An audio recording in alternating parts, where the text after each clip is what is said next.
Key concepts of cognitive MAC protocols. I have already told you most of these things. Cognitive MAC protocols utilize bandwidth efficiently by periodically sensing the channels from other bands. Okay. Mostly low prioritized data is transferred through the channels of other bands when those are not being used by primary users. Okay, generally what we do, the safety data we transmit using DSRC band only.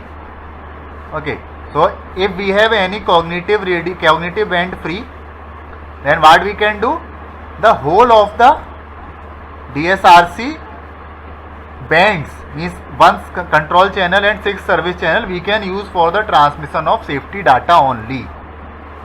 Okay, in that case safety data will be transmitted faster, but some other problems may arise because we should transmit the safety message to all the vehicles in the surroundings. So if they use different channels, we might not be able to transmit data.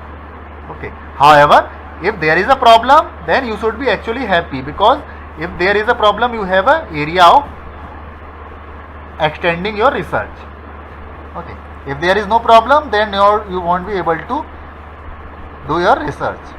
Okay, so in all the cognitive MAC protocols, if a vehicle senses a transmission of the channel on the channel, it does not select it as its channel. Means if the transmission is being done on a channel of particular band, then it does not select it as its channel.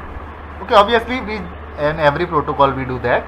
Here it is talking about the different band.